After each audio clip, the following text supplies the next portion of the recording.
Hi hello welcome back to my channel. അപ്പോൾ ഇന്നത്തെ video എനിക്ക് ഭയങ്കര സ്പെഷ്യലായിട്ടുള്ള ഒരു വീഡിയോ ആണ്. എൻ്റെ മോളുടെ നൂലുകെട്ടിൻ്റെ ഡ്രസ്സാണ് ഞാനിന്ന് സ്റ്റിച്ച് ചെയ്യാൻ വേണ്ടി പോകുന്നത്. അപ്പോൾ നമുക്ക് സ്റ്റിച്ചിങ് എങ്ങനെയാണെന്ന് നോക്കാം. അപ്പോൾ അതിനുവേണ്ടി ഞാനിവിടെ എടുത്തിട്ടുള്ളത് കസവിൻ്റെ തുണിയാണ്. ടിഷ്യൂവിൽ വരുന്ന ചെക്ക് ഡിസൈൻ ആയിട്ടുള്ള കസവിൻ്റെ തുണി. അപ്പോൾ നമുക്ക് ആദ്യം തന്നെ ലൈനിങ് കട്ട് ചെയ്യാം. ലൈനിങ്ങിൽ ഒരു ഫ്രോക്കാണ് സ്റ്റിച്ച് ചെയ്തിട്ടുള്ളത്. അപ്പോൾ യോക്ക് എങ്ങനെയാണെന്ന് നോക്കാം. ആദ്യം തന്നെ കോട്ടൺ ലൈനിങ് 4 ആക്കി മടക്കി വെക്കണം. എന്നിട്ട് അതിലേക്ക് മെഷർമെൻറ്റും ഒക്കെ മാർക്ക് ചെയ്ത് കൊടുക്കാം. അതിനുശേഷം കട്ട് ചെയ്ത് മാറ്റി വെക്കാം. അപ്പോൾ ഈ ഒരു ഷേപ്പിലാണ് നമുക്ക് യോക്ക് കിട്ടേണ്ടത്. അപ്പോൾ അത് രണ്ടും സെപ്പറേറ്റ് ആക്കിയ ശേഷം അതിലൊന്ന് ഞാൻ കുറച്ച് ഫ്രണ്ടിൽ കേവായിട്ട് കട്ട് ചെയ്ത് കൊടുക്കുന്നുണ്ട്. ഒന്ന് കുഴിച്ചിട്ട് കട്ട് ചെയ്ത് കൊടുക്കുന്നുണ്ട്. അതാണ് നമുക്ക് ഫ്രണ്ടായിട്ട് യൂസ് ചെയ്യാനുള്ളത്. ഫ്രണ്ടിലേക്ക് വേണ്ട പീസാണത്. ബാക്ക് നമുക്ക് സ്ട്രെയിറ്റ് ആയിട്ട് തന്നെ വെക്കാം. അപ്പോൾ ഇതേ മെഷർമെൻറ്റിൽ തന്നെ നമുക്ക് ക്രേപ്പ് ലൈനിങ്ങിലും കൂടി കട്ട് ചെയ്തെടുക്കണം. അപ്പോൾ അത് കട്ട് ചെയ്ത് എടുത്തിട്ടുണ്ട്. അപ്പോൾ നമുക്ക് നെക്സ്റ്റ് മെയിൻ ക്ലോത്തിലാണ് കട്ട് ചെയ്യേണ്ടത്. മെയിൻ ക്ലോത്ത് ജോർജറ്റിൽ എംബ്രോയ്ഡറിയും സീക്വൻസൊക്കെ വന്നിട്ടുള്ള ഒരു മെറ്റീരിയലാണ്.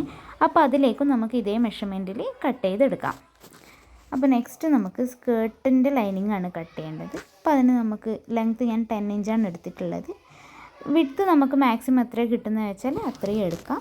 അതിനുശേഷം നമുക്കിത് ഈ ഒരു രീതിയിൽ ഫ്രണ്ടിൽ വീണ്ടും കേവായിട്ട് കുറച്ച് കുഴിച്ച് താഴോട്ടേക്ക് കട്ട് ചെയ്ത് കൊടുക്കാം. അടുത്തത് നമുക്ക് സ്കേർട്ട് പോർഷനും മെയിൻ ക്ലോത്തിൽ കട്ട് ചെയ്തെടുക്കണം. അതും വിഡ്ത്ത് എത്ര കിട്ടുന്നത് വെച്ചാൽ മാക്സിമം എടുക്കാം. അപ്പോൾ ഇനി സ്റ്റിച്ചിങ് എങ്ങനെയാണെന്ന് നോക്കാം. അപ്പോൾ സ്റ്റിച്ചിങ്ങിൻ്റെ ഫസ്റ്റ് സ്റ്റെപ്പ് മെയിൻ ക്ലോത്തിൻ്റെ മേലെ ഭാഗത്തായിട്ട് കോട്ടൺ ലൈനിങ് വെച്ച് കൊടുക്കണം. അതിൻ്റെ മേലെ ഭാഗത്താണ് ക്രേപ്പ് ലൈനിങ് വെച്ച് കൊടുക്കേണ്ടത്. അതിനുശേഷം ഏറ്റവും മേലെ ഭാഗത്ത് സ്ട്രെയിറ്റ് ആയിട്ടൊരു സ്റ്റിച്ച് ഇട്ട് കൊടുക്കണം. അപ്പോൾ അത് നമുക്ക് തിരിച്ചിട്ട് കൊടുക്കുകയാണ് വേണ്ടത്. അപ്പോൾ തിരിച്ചിട്ട് കഴിയുമ്പോൾ ഏറ്റവും മേലെ നല്ല വശം വരും. അതിൻ്റെ അടിഭാഗത്ത് ക്രേപ്പ് വരും. ഏറ്റവും ഉള്ളിൽ കോട്ടൺ ലൈനിങ് ആണ് നമുക്ക് കിട്ടേണ്ടത്. അപ്പോൾ അതിൻ്റെ മേൽഭാഗം പതിച്ചടിച്ചു കൊടുക്കാം. നെക്സ്റ്റ് സ്കേർട്ട് പോർഷൻ്റെ ലൈനിങ് എടുത്ത ശേഷം അതിൻ്റെ താഴെ ഭാഗം നമുക്ക് ഈ ഒരു രീതിയിൽ ഫോൾഡ് ചെയ്ത് സ്റ്റിച്ച് ചെയ്ത് കൊടുക്കണം.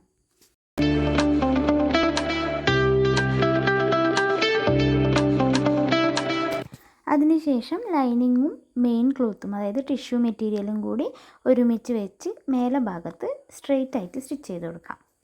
അപ്പോൾ അടുത്തത് യോക്കിലേക്ക് എങ്ങനെ അറ്റാച്ച് ചെയ്യുന്നതെന്ന് നോക്കാം. അപ്പോൾ സെൻറ്റർ ഭാഗത്ത് വെച്ചിട്ട് ഈ വീഡിയോയിൽ കാണുന്ന അതേ രീതിയിൽ പ്ലീറ്റ് ഇട്ട് കൊടുക്കുകയാണ് വേണ്ടത്.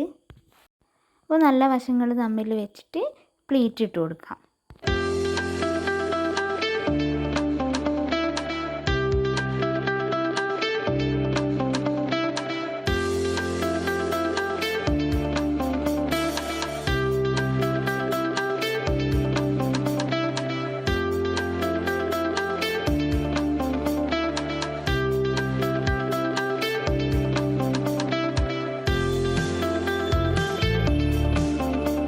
അപ്പോൾ ഫ്രണ്ടിലും ബാക്കിലും പ്ലീറ്റ് ഇട്ട് കൊടുത്ത ശേഷം ഒരു ക്രോസ് പീസ് വെച്ചിട്ട് ആം ഹോളിൻ്റെ അവിടെ ഭാഗത്ത് പൈപ്പിംഗ് ചെയ്ത് കൊടുക്കണം.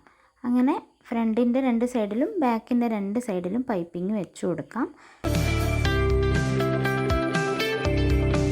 അപ്പോൾ നല്ല വശത്ത് വെച്ചിട്ട് അടിച്ച ശേഷം അത് ഈ വീഡിയോയിൽ കാണുന്ന അതേ രീതിയിൽ ഉള്ളിലേക്ക് ഫോൾഡ് ചെയ്ത് ഒരു സ്റ്റിച്ചും കൂടി കൊടുക്കണം. നമുക്ക് ഈ ക്രോസ് പീസ് കുറച്ച് ലെങ്ത്തിൽ എടുക്കണം. അതായത് നമുക്ക് ഈ ആം ഫിറ്റ് കഴിഞ്ഞതിന് ശേഷം സ്ട്രെയിറ്റ് ആയിട്ട് നമുക്ക് പൈപ്പിംഗ് ചെയ്യാൻ പറ്റണത്. ഈ വീഡിയോയിൽ കാണുന്ന അതേ രീതിയിൽ ഡോരി ടൈ ചെയ്യാൻ പറ്റുന്ന വിധത്തിൽ കുറച്ച് ലെങ്തി ആയിട്ടുള്ളത് കിട്ടും. അപ്പോൾ ഫ്രണ്ടിലും ബാക്കിലും ഞാൻ ചെയ്തെടുത്തിട്ടുണ്ട്. ഒരേ രീതിയിൽ തന്നെ സ്റ്റിച്ച് ചെയ്തത്. അപ്പോൾ നമുക്കതിൻ്റെ ബോഡിയും കൂടി ഒന്ന് ഫിറ്റ് ചെയ്ത് കൊടുക്കാം. അപ്പോൾ ഈ വീഡിയോയിൽ കാണുന്ന പോലെ അതിൻ്റെ സൈഡിലേക്കൂടെ സ്ട്രെയിറ്റ് ആയിട്ടൊരു സ്റ്റിച്ച് കൊടുക്കാം. അങ്ങനെ 2 സൈഡും സ്റ്റിച്ച് ചെയ്തെടുക്കാം. നെക്സ്റ്റ് ഡോരീൻ്റെ അറ്റത്ത് ഒരു ടാസൽസ് വെച്ച് കൊടുക്കാൻ വേണ്ടി സ്ക്വയർ ഷേപ്പിലൊരു പീസ് എടുത്ത് ഈ വീഡിയോയിൽ കാണുന്ന രീതിയിൽ ഹാഫായി മടക്കുക. എന്നിട്ട് ഇതേ രീതിയിൽ ഡോരീൻ്റെ അറ്റത്ത് വെച്ചിട്ട് സ്റ്റിച്ച് ചെയ്ത് കൊടുക്കുക. അങ്ങനെ 4 ഡോരിക്കും അറ്റത്ത് ഈ രീതിയിൽ ടാസൽസ് വെച്ച് കൊടുക്കാം.